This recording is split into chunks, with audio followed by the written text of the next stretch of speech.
Olá, meu querido irmão, minha querida irmã, sejam todos muito bem-vindos. Está no ar mais um programa Vida Consagrada, aqui pela sua rede Nazaré de Televisão. Eu sou o seminarista Alberto Cardoso, da Arquidiocese de Belém.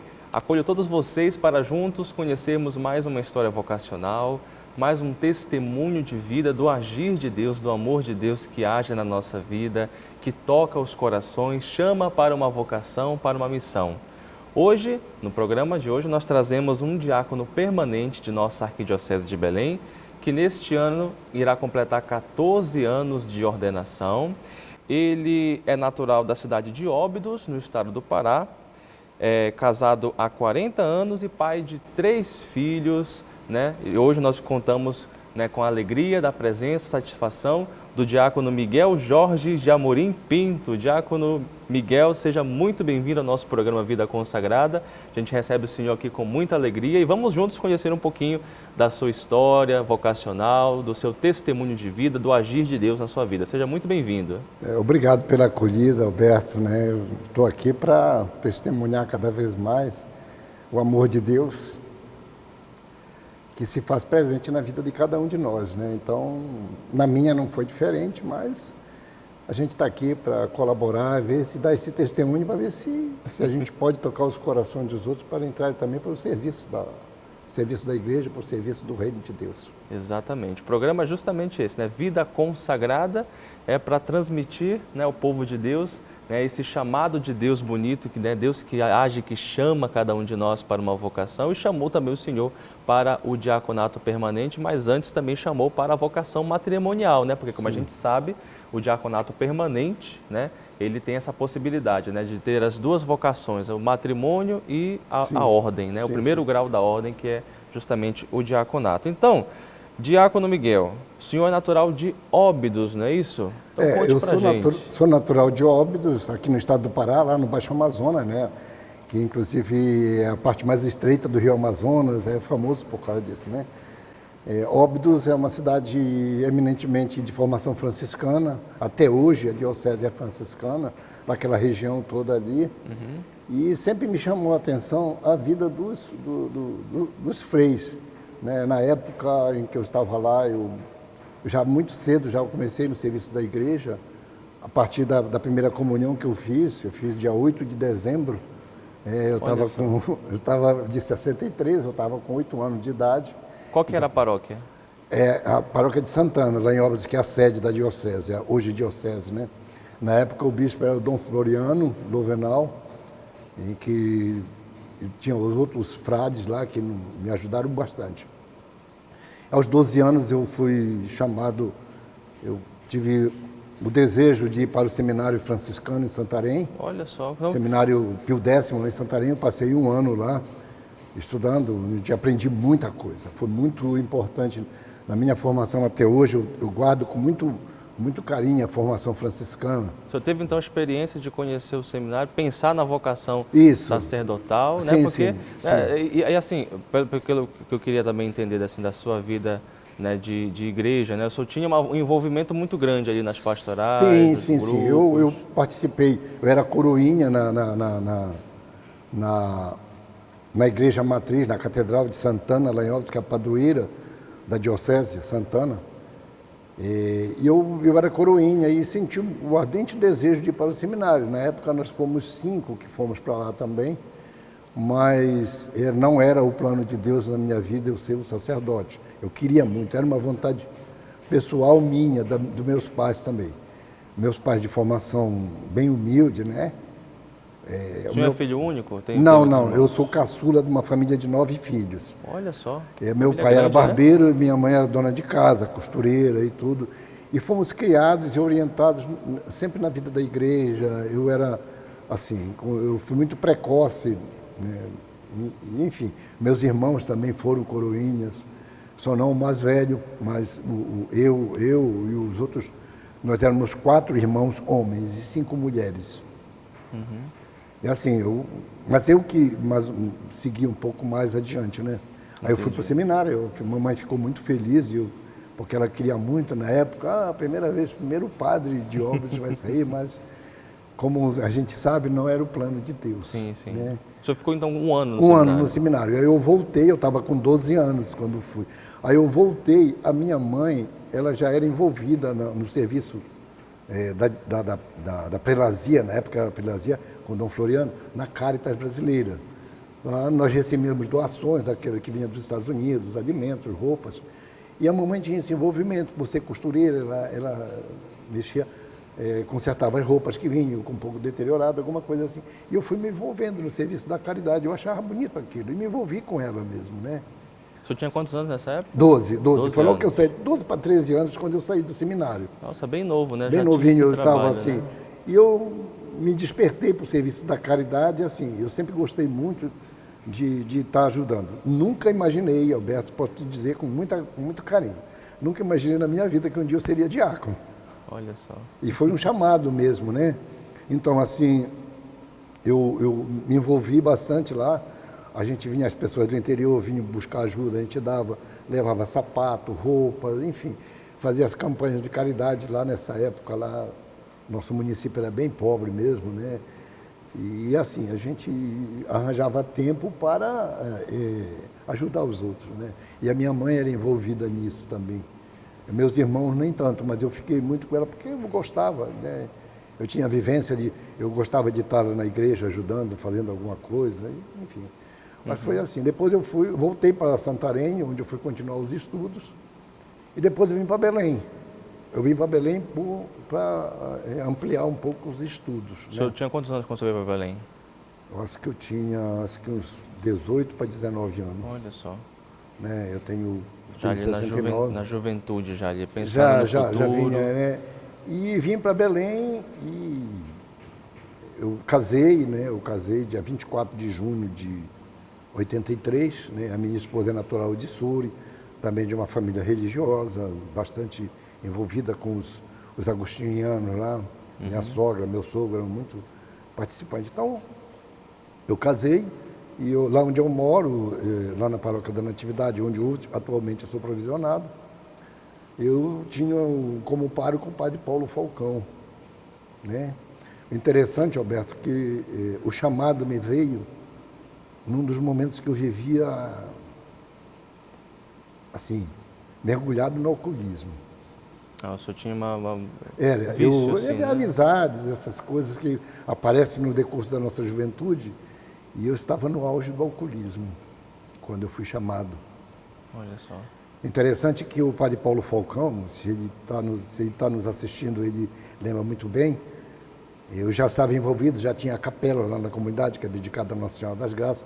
Eu era envolvido, eu puxava o terço, eu soltava foguete, eu varria a igreja, e era envolvimento. Mas assim, eu tinha o vício do alcoolismo. Sim. Né? Então, quando foi um dia, eu me lembro bem, ele estava no carro dele, eu cheguei lá na capela para a celebração, e abriu, Miguel, vem cá.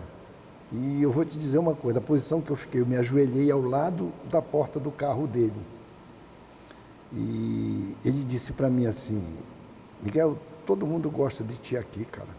Poxa, eu não conheço ninguém que tu, sabe? Tem algum problema, né? Exato, Uma desavença, né? Aí, mas, assim, pô, só tem uma pessoa que não gosta de ti, cara. Tem um cara aí que não te suporta. Ele disse assim mesmo.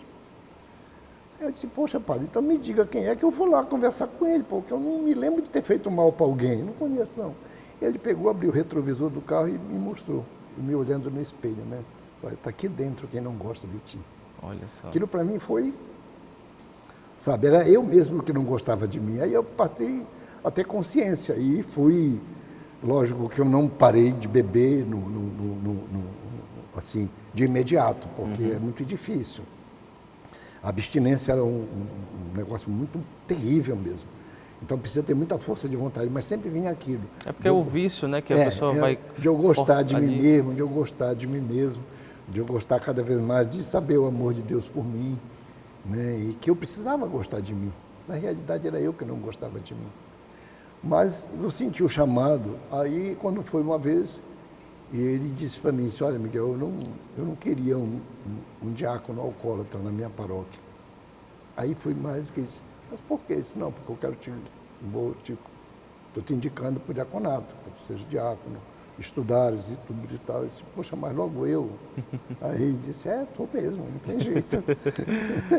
E assim, foi um negócio assim, meio assim, mas foi chamado de Deus. Isso foi em que ano? O senhor lembra? Acho que foi em 2006, 2005, por aí. Né? Engraçado que engraçado não, a providência divina já tinha me provado o seu amor por mim. Logo que eu fui consagrado ministro de Exéquias e da Sagrada Comunhão, a primeira exéquia que eu fiz foi da minha mãe. Olha só. Foi uma experiência do amor de Deus, né, na minha vida, em que eu devolvi para Deus aquela pela qual Ele me deu a vida. Entendi. Agora sim, eu queria lhe perguntar, desse período que o senhor esteve em Belém, né, que o senhor chegou em Belém, né, você tinha lá seus 18 anos mais ou menos, até essa realidade própria do chamado para o diaconato, né? O senhor, o que o senhor fez assim na sua vida? O senhor foi trabalhar, foi estudar? Eu trabalhava, aqui mesmo em Belém? Eu trabalhava e estudava, eu trabalhava com a minha irmã e eu morava com meus pais já estavam aqui em Belém mesmo, né? Aí todo mundo veio para cá. Só ficou um irmão meu lá em Óbidos, com a família dele, que trabalhava lá, e duas irmãs que moravam em Santarém. Aí eu vim para cá, eu morava com meus pais, aí trabalhava com a minha irmã mais velha, a primeira, Ana Maria, e eu trabalhava com ela e primeiro passo, ela me colocou no cursinho de cristandade. Eu fui fazer o cursinho de cristandade lá no Tabor, lá onde hoje é a Semente do Verbo. Aí, mas Roberto, eu ia para a missa, cumpri os preceitos dominicais de missa, aquilo que eu tinha aprendido, da disciplina que eu peguei no seminário franciscano, eu colocava em prática assim. Mas mesmo assim eu ainda tinha o vício do alcoolismo, né? Aí eu fui, depois eu casei, né? Em 83 eu casei, fiz o encontro de casais com Cristo, me envolvi bastante, eu fui da equipe dirigente, o Padre Paulo me colocou na equipe dirigente do ECC, eu sou palestrante do ECC, inclusive, né? Sobre a vivência do sacramento do matrimônio, Nossa Senhora na vida da família. Inclusive eu vou fazer agora Nossa Senhora na vida da família no próximo encontro que vai ter na paróquia, né? Enfim. E a minha vida foi se desenhando nos moldes que Deus ia trabalhando em mim, né? Não tenho nenhuma vaidade por ser diácono, pelo contrário, me dá um compromisso muito grande. Imagino, né? Porque é uma vocação que convida para o serviço da caridade, para o anúncio do Evangelho, né? De modo especial, porque assim, os diáconos eles estão ali na sociedade, né? Mais próximas, né? Então tem que dar testemunho. A gente tem uma vida, por exemplo, eu sou uma pessoa que eu sou muito claro naquilo que eu faço, né? E eu não posso ser obscuro nas minhas ações. Eu sempre digo para minha esposa que eu sou muito autêntico naquilo que eu faço, né? Se eu tiver que parar num local onde esteja gente bebendo para evangelizar, eu paro, não tenho a menor dificuldade, né? Eu tenho um relacionamento bom com as pessoas na comunidade, eu converso com eles, eu paro numa padaria, compro pão, converso com alguém que esteja bebendo, mas não vejo problema, pelo contrário, eu acho que é um chamado que, como eu digo sempre, eu vim para as ovelhas perdidas da casa de Israel, né? Então tem que chamar essas pessoas e testemunhar. Às vezes, até se posicionar no lado deles. Outro dia eu levei um amigo meu, que é dado ao vício do álcool, levei para por Terço dos Homens lá, e ele está gostando. Dei um terço de presente para ele, dei uma cruz franciscana para ele, e ele está muito feliz de estar indo para lá. Então, acho que essa é a obra que Deus quer que tenha, porque é o seguinte, eu via nele uma grande necessidade. Ele é uma pessoa muito boa de coração. Mas, como eu digo sempre assim, eu tenho uma assinatura de rodapé que é um pouco comprometedora, viu? Eu escrevi no meu rodapé, e também é meu perfil no meu WhatsApp, a mínima necessidade do meu irmão é infinitamente mais importante que qualquer prioridade minha. Olha só, profundo. Então, isso é muito forte, né? Muito forte, com certeza. E eu tenho esse compromisso, né? Enfim. É interessante, né, que o senhor está utilizando agora, né, a cruz franciscana, né? O senhor fez a experiência no seminário, né? E tem essa inclinação para o serviço da caridade, né? Com muito forte no senhor, né? E traz consigo essa realidade mesmo da evangelização, né? Dos que mais precisam, né? Sim, sim. Então, todo ali meio que um tempero do carisma franciscano na sua vida, né? Do seu Olha, diaconato. Roberto, quando nós estávamos na escola diaconal, que na época os diáconos orientadores eram o diácono Antônio Carlos, o diácono João Bosco e o diácono João Rodrigues. O diretor da escola era o padre Fabrício. E quando começaram a coisa, aí tinha pastoral carcerária, tinha pastoral do idoso, tinha uma série de coisas. Aí o diácono João Bosco virou para mim e disse, bora lá para Cáritas comigo, cara. E eu não sabia que eu tinha Cáritas aqui. Aí colocaram a Cáritas, eu disse, não, eu vou lá. Aí fiz a experiência de vir fazer meu estágio pastoral com ele, e na Cáritas, no Serviço da Caridade. Andei ajudando também, fazendo curso, dando aulas pela Cáritas Brasileira, no Cataforte, né? Pela minha formação profissional, né? E eu tenho esse carisma. E foi muito interessante o envolvimento. Depois o Dom Alberto me chamou para assumir a presidência da Cáritas, onde eu passei 4 anos com os projetos sociais, Belém, a Casa do Pão, Água em Casa Limpa e Saudável, que é mais voltado para os ribeirinhos, o sanitário ecológico seco. Nós chegamos a fazer bastante unidades, acho que em torno de 216 unidades, alguma coisa assim, Nossa. Aí nas ilhas, né? E foi um tempo muito bom. Reforma da creche Diácono Francisco, lá em Marituba. Recebemos ajuda da Fundação Popular Progresso, da Cáritas Internacional, enfim. E eu tive esse envolvimento na Cáritas. Isso só veio cada vez mais enriquecer a minha vida. Também tive ajuda também do pessoal da Belém. Interessante, né?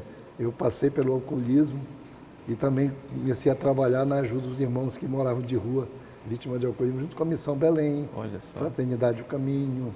Né? Justamente uma realidade que o senhor viveu, conhece, sim, saberia como trabalhar. Exato. Eu sei o quanto é difícil sair. Sim. Eu sei o quanto é difícil. Porque, Alberto, só quem sabe como é o fundo do poço é quem pisou lá. Eu estive lá, mas eu fui resgatado, no amor de Deus. Bom, muito bem. Tem muita coisa boa para a gente conversar aqui com o diácono Miguel, que está com a gente hoje no nosso programa Vida Consagrada. Mas a gente vai fazer uma pequena pausa para o nosso apoio cultural e voltamos na sequência. Não sai daí que eu volto já. E estamos de volta com o nosso programa Vida Consagrada, aqui pela sua rede Nazaré de Televisão, comigo, o seminarista Alberto Cardoso, e hoje contando com a presença do diácono Miguel, ele que é daqui da Diocese de Belém, está aprovisionado na paróquia da Natividade de Nosso Senhor Jesus Cristo, lá no Sideral. E a gente falava no bloco anterior, né, diácono, desse processo bonito que o senhor, né, enfrentou de se autoconhecer para também vencer as suas mazelas, suas, né, necessidades, seus pecados, né, de modo especial o vício do alcoolismo, né? Mas antes de entender um pouquinho sobre essa mística da vocação para o diaconato, eu queria também conhecer um pouquinho sobre a sua vocação ao matrimônio, né? Porque assim, o diácono permanente, para ele ser diácono, ele tem que ter ali os anos, né, de casamento, né? Ter feito o matrimônio já, são 10 anos, é isso? 10 anos. No mínimo 10 anos, né? Até a ordenação tem que ter 10 anos de casado. Pois é, então eu queria que o senhor agora falasse um pouquinho como foi que o senhor descobriu essa vocação para o matrimônio, encontrou ali a sua cara metade. É muito interessante como foi um negócio interessante, como eu a conheci. Eu trabalhava na clínica com a minha irmã, como eu falei, eu trabalhava de motorista. E tinha o sócio do meu cunhado, do meu irmão, da minha irmã e do meu cunhado, ele morava ali na Cremação. E a esposa do sócio do meu cunhado, a Arlete, finada Arlete, ela tinha uns vizinhos, umas vizinhas, né? Aí ela falava assim, Miguel, precisa conhecer, minhas vizinhas são bonitas, elas são marajoaras, cada uma. Aí tá bom. Aí quando foi um dia, nós estávamos de plantão juntos, aí a minha esposa passou do outro lado da rua. Aí ela disse assim, olha, Miguel, olha, lá vai a minha vizinha ali, olha ali, ela é bonitona, que ela é bonitona. Aí eu me lembro bem como ela estava de calça comprida branca, uma blusa preta de bolinha, e disse, parece uma Maria Joaninha. Eu disse, mas eu vou casar com ela, Arlete. Aí disse, é doido, você vai casar com ela? Sim, rapaz, isso aí não não é para ti não, tu tem que parar de beber, tu tem que estar com esse negócio tudo. Não, mas eu vou casar com ela, pode contar que eu vou casar com ela. Eu te mostro se eu não vou casar com ela. Aí quando foi um dia, interessante, um dia que era aniversário da irmã dela, a Arlete disse, olha, o pessoal mandou te convidar para tu ir lá e tudo tal. Eu falei de ti, aí pronto. Aí eu cheguei lá, eu conheci ela. E não comecei a namorar com ela logo, né? Aí quando foi, na realidade eu comecei a namorar com ela, eu conheci em abril, depois foi em junho que eu fui lá na casa dela, eu conheci. E eu disse para ela, com 13 meses que eu estava namorando com ela, eu disse que eu queria casar com ela. Como é que é o nome dela? Alice. Dona Eu Alice. disse que eu queria casar com ela. Aí a prima dela disse, Alice, desse tu não escapa agora. Aí nós namoramos e faltava uma semana para nós completarmos 3 anos de namoro. Eu comecei a namorar com ela dia 29 de junho. E dia 24 de junho, antes de completar 3 anos, nós casamos. Nós temos 3 filhos. O Moisés, o Adriano e o Miguel. O Moisés mora em Porto Velho, é casado, me deu um neto. O Adriano é casado também, me deu uma neta. E o Miguel eu tive que devolver para Deus, em 2022. 2022 eu tive que devolvi para Deus o que era dele. Uhum. Com 31 anos, meu filho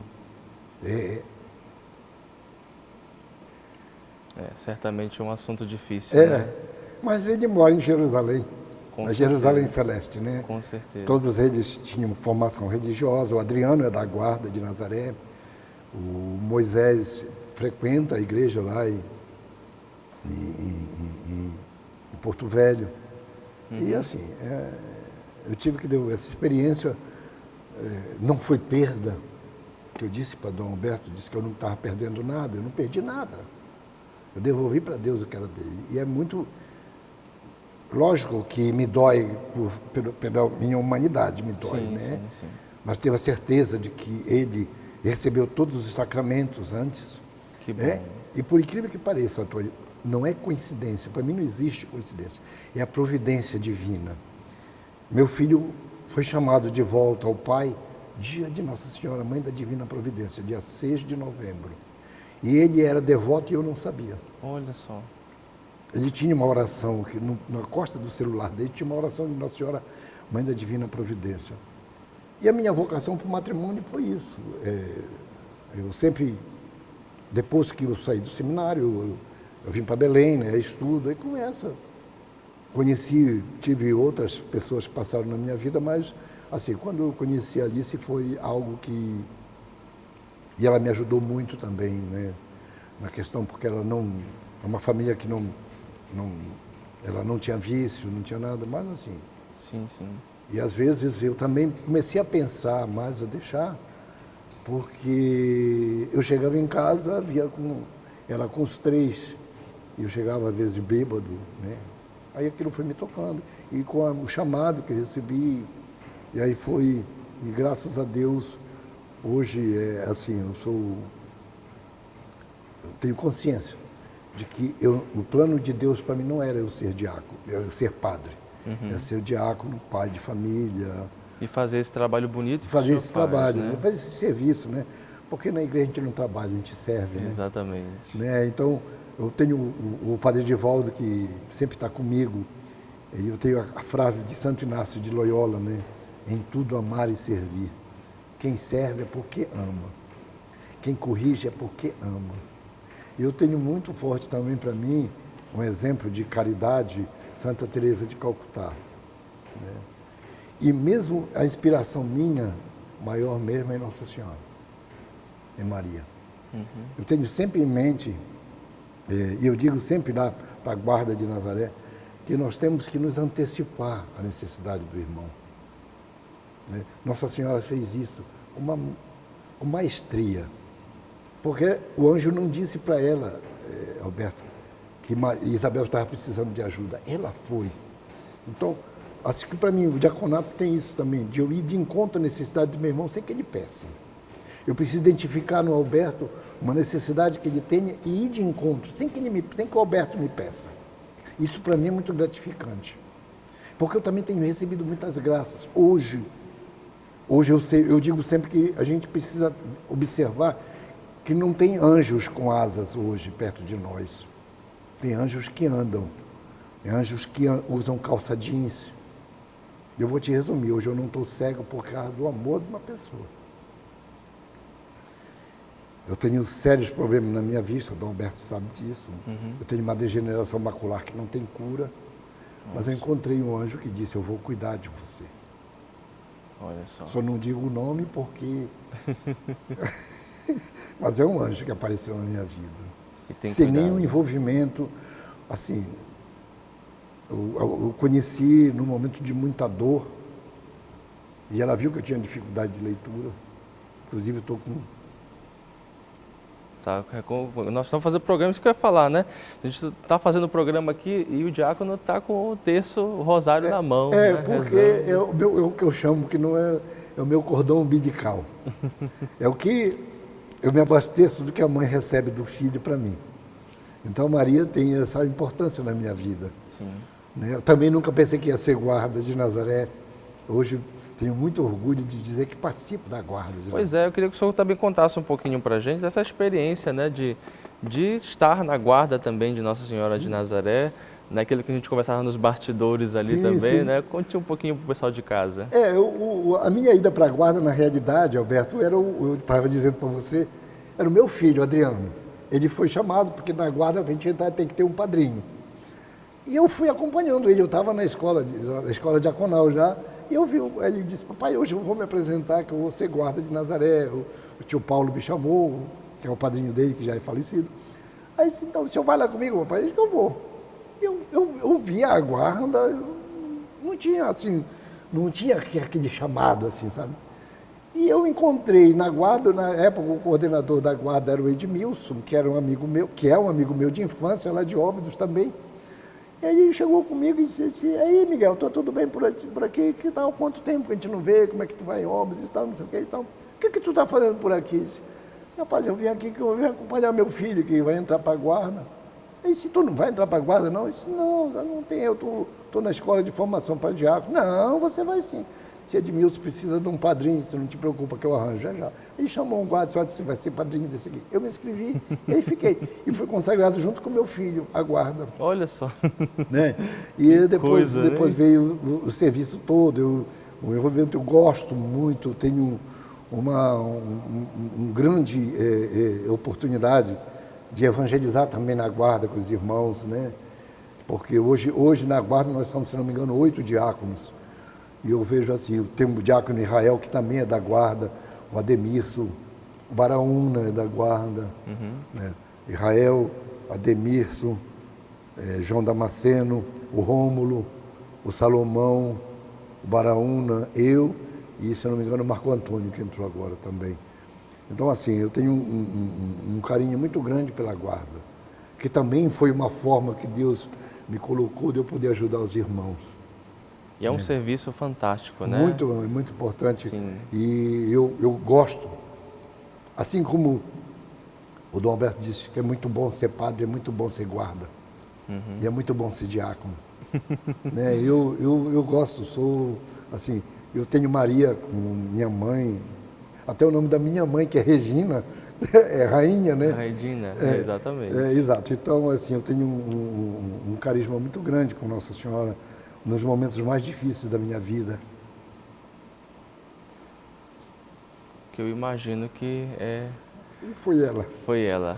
Foi ela que me puxou. Foi ela. Quando eu disse para mim, não, já chega para ti, tu és do meu filho. E assim, eu tenho nossa... Você se emociona, né, diácono? Com certeza, eu imagino. Maria, para mim, é mãe, mestra e rainha da caridade. É mestra em tudo. Eu sei lá. É um negócio que... Não, eu imagino. Questão filial, né? Com de certeza, filho que admira certeza. a mãe e que a mãe nunca abandona os seus filhos. Ela nunca me abandonou. E, aliás, eu que a abandonei, né? Mas ela foi me resgatar. É o processo da nossa vida, né? A gente às vezes se afasta, mas aí Nossa Senhora sempre está lá intercedendo, né? Exatamente. Sempre está lá como mãe, chamando para o serviço do filho. E eu tenho uma gratidão muito grande a Maria. Então, para mim, ser guarda de Nossa Senhora. E primeiro fui guarda, dia 27 de junho de 2010. E dia 15 de agosto fui ordenado diácono. Olha só. Então a gente vai fazer uma pequena pausa agora aqui, que eu vou pedir para o senhor segurar um pouquinho essa história. Sim. Né? A gente está aqui com o diácono Miguel aqui no nosso programa Vida Consagrada. Já estava falando um pouquinho sobre essa experiência do matrimônio, da guarda. E no próximo bloco a gente vai falar um pouquinho sobre, né, a ordenação, a sua vocação ao diaconato permanente. Fique com a gente que a gente volta já, não sai daí. E estamos de volta com o nosso programa Vida Consagrada aqui pela sua rede Nazaré de Televisão. E hoje trazemos com muita alegria, com muito entusiasmo a presença do diácono Miguel, que está falando um pouquinho da sua história vocacional, das dificuldades, situações difíceis que ele passou na vida, mas em tudo o sinal de Deus, em tudo a presença de Deus e de Nossa Senhora, diácono, que lhe acompanhou, que lhe intercedeu, lhe deu forças, sabedoria, discernimento para saber lidar com tudo isso. E a gente falava no bloco anterior sobre a sua vocação ao chamado, a vocação matrimonial e depois também esse serviço bonito, que o senhor desenvolve como guarda de Nossa Senhora de Nazaré, também já há 14 anos, não é isso? Sim. E aí, falando agora um pouquinho sobre a vocação ao diaconato, como foi que foi a experiência da escola diaconal, porque a gente sabe que a história do chamado o senhor já partilhou conosco, agora a história da formação, porque a gente acaba deixando um pouquinho das nossas atividades, as nossas responsabilidades para ir para a escola diaconal, conhecer outros irmãos, a gente tem toda aquela realidade da formativa da escola e a ordenação, conte para a gente.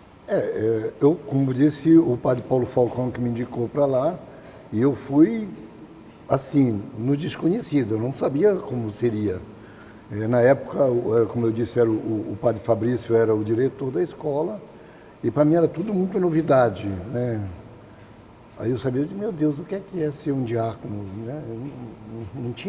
Eu não tinha essa conversa, até porque só tinha tido uma turma de diáconos ainda, eu sou da segunda turma.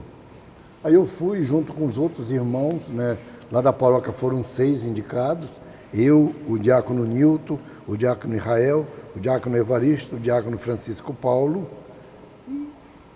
e o diácono... Teve um outro. Vai lembrar. Não vou lembrar. Nós fomos para lá, mas era tudo assim, para você ter uma ideia, tinha deles lá da minha paróquia que eu não conhecia. Então, é porque a paróquia é muito grande, Sim. Então, assim, e a convivência minha. Aí eu fui para a escola e chegou lá, a convivência com os irmãos, aprendi muito com os colegas, os irmãos de convivência, que a gente passava um final de semana por mês na escola, e estudo, aprofundando, sempre na dedicação dos estudos para melhorar a nossa formação, o nosso conhecimento.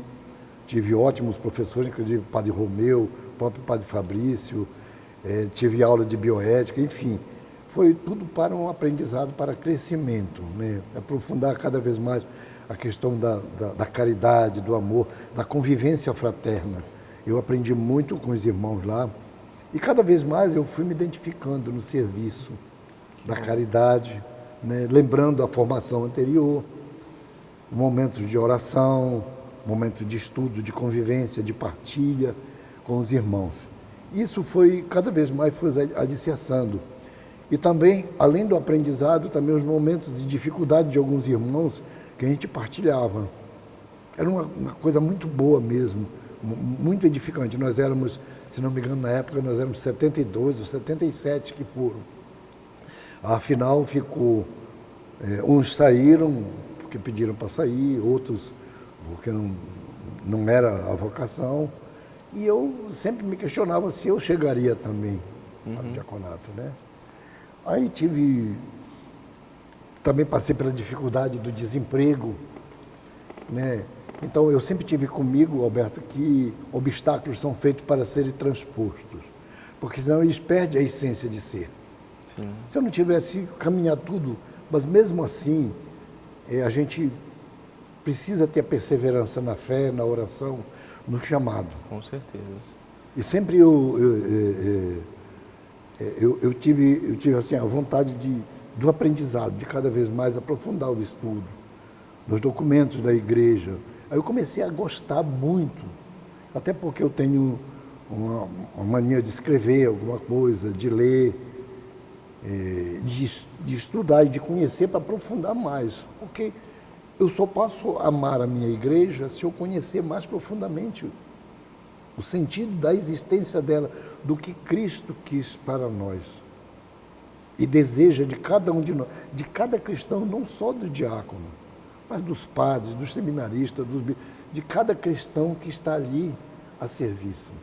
Então, eu me senti, não privilegiado, mas chamado a buscar estudar cada vez mais, para que eu pudesse dar o melhor de mim. Porque, como diz os padres salvistas que estão lá na nossa paróquia, o slogan dele é: no mínimo, para Deus eu tenho que dar o máximo. Bonito, né? Eles dizem, tem esse cara, se não me engano é isso mesmo, que é o slogan dele, dos salvistas. Então, para Deus, no mínimo, eu tenho que dar o máximo. Então, eu busco também, nesse exemplo deles, eu busco vivenciar cada vez mais o diaconato. Eu tenho que dar o meu melhor. Né? Eu tenho que ir de encontro à necessidade do meu irmão sem que antes ele me peça. Como eu disse para você. Então, essa convivência foi me enriquecendo muito. Tive muitos aconselhamentos dos meus irmãos que me viam fazer alguma coisa que não era condizente com aquele momento e me chamavam à parte. É como diz o preceito bíblico, né? Corrige o teu irmão à parte, que tu não ganhaste o irmão, ganhaste um amigo. E eu tive muito... Nossa, eu tenho saudade da convivência com os irmãos lá na escola. Outro dia eu estive num retiro, retiro da nossa região, juntamente com uma outra região. Foi um momento maravilhoso de rever aqueles irmãos lá. Embora nem todos pudessem estar lá, mas é um momento que tu te retira para tu ver a convivência com o irmão, saber o que aquele irmão está necessitando na paróquia dele, se precisar ir lá, olha, gente, com todos aqueles que eu falei, vocês precisando de mim, pode contar comigo. Eu brinco com eles, eu sou diácono 24 horas. Eu não sou diácono de 8 às 12, das 14 às 18, não. É 24 horas. Agora, em maio, eu já vou servir, ajudar um irmão meu, que é padre, um irmão, que eu digo irmão em Cristo, o padre Dalvan lá em Goianésia, eu vou ajudar ele lá, vou passar uma semana lá, vou ajudar o padre Tiago Fiuza lá, que também é da guarda, mas está lá em Ipixuna. Isso me faz muito bem. Sim, tá? Eu me despojar de ajudar o irmão, e está pedindo ajuda. O cara está me pedindo ajuda, eu vou negar? Com certeza. E é a essência da vocação, né? O serviço. Eu tive agora, onde eu vou, qualquer cidade que eu vou, Alberto, eu vou lá, procuro o padre e diz, olha, padre, eu sou diácono, está aqui minha carteira. Se precisar de mim, eu estou aqui e ajudar. Fui acolhido agora em Cametá, na Semana Santa, que eu fui passar com meu filho lá, que fazia mais de 10 anos que eu não passava com eles, porque como ele é casado, e eu ficava aqui em Belém, servindo aqui, disse, não, esse ano de novo eu vou passar com ele. Sim. Então, tudo isso é muito importante para o enriquecimento e o fortalecimento da minha jornada enquanto diácono. O senhor foi ordenado em 2010, não foi 2010, isso? dia 15 de agosto de 2010. Como é que foi essa experiência da ordenação? Foi aqui?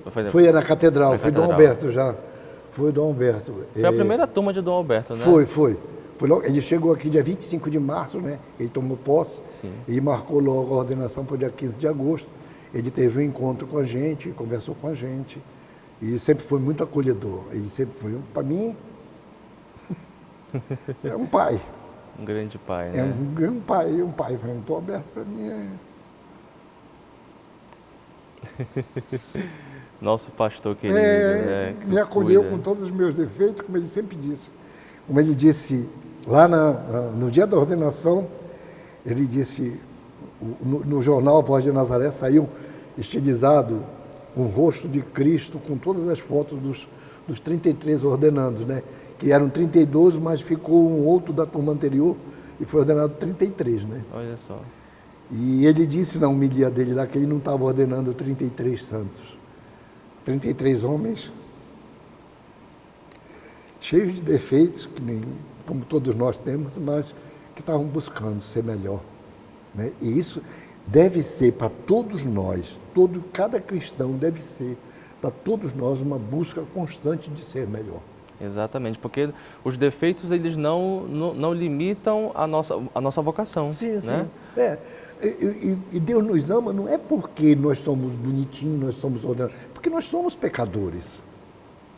E nós precisamos ter consciência disso, das nossas limitações. Eu sempre digo que eu entender a limitação do Alberto não me amar, também parte de mim, de eu ver que ele também é limitado. Isso é amor. Exatamente.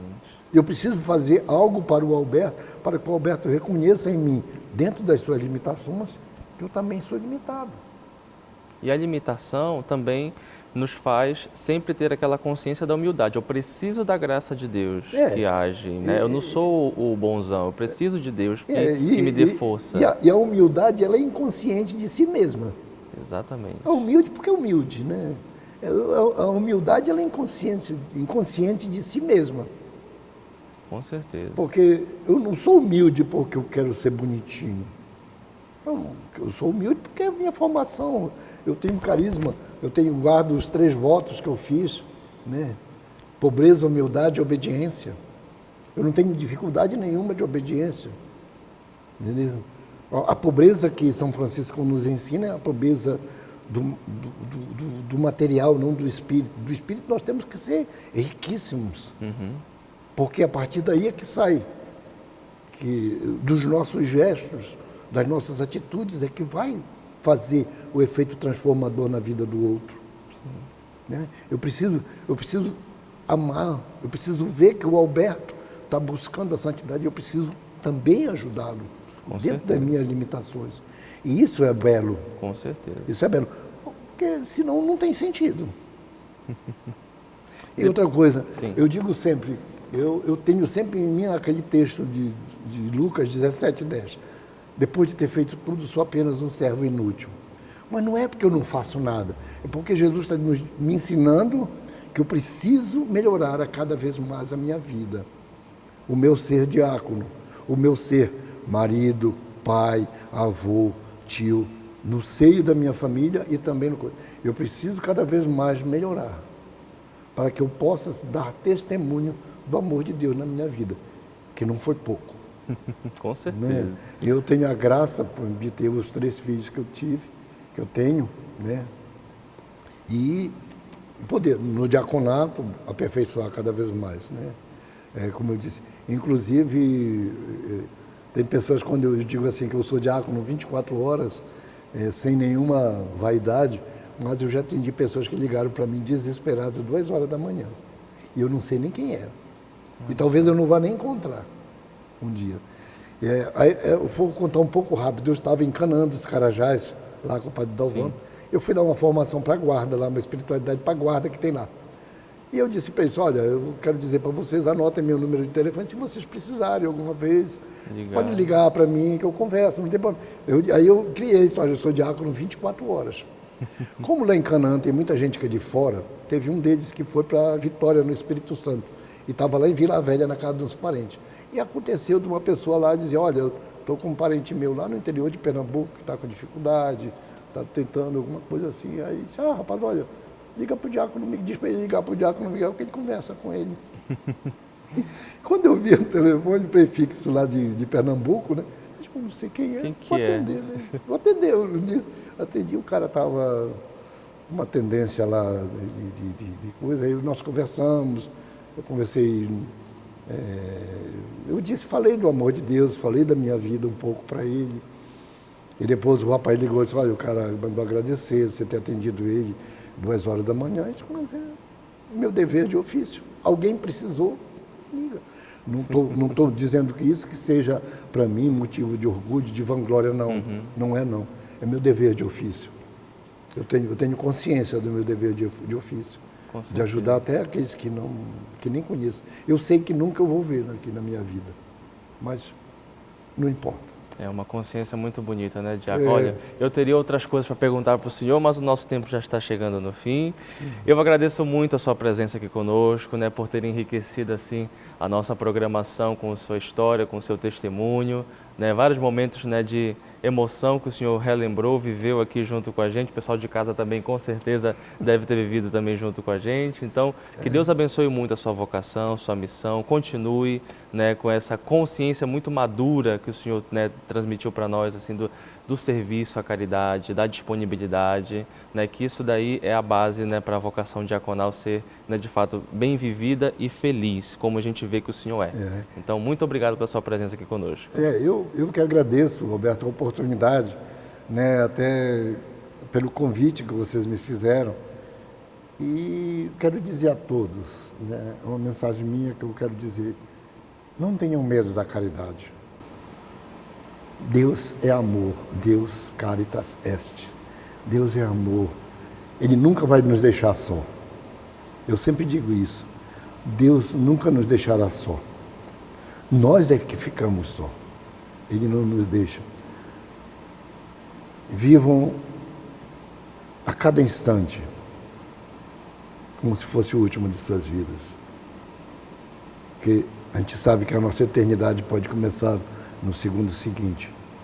Então, viver plenamente a caridade e o amor de Deus é algo que deve fazer parte da nossa vida todos os dias, principalmente no serviço da caridade e do amor ao próximo. Amar a Deus sobre todas as coisas e ao próximo como a si mesmo. Então, amar o próximo também, né? Eu fico muito com a frase de Santa Teresa de Calcutá: fazer o bem só faz bem. Exatamente. E eu ainda completo. E volta em dobro ao remetente, né? Exatamente. Muito obrigado. Obrigado, diácono. Deus abençoe o senhor. A todos nós. E esse foi o seu programa Vida Consagrada. Agradeço o carinho da sua audiência. Deus abençoe e até o nosso próximo programa, se Deus quiser. Tchau, tchau.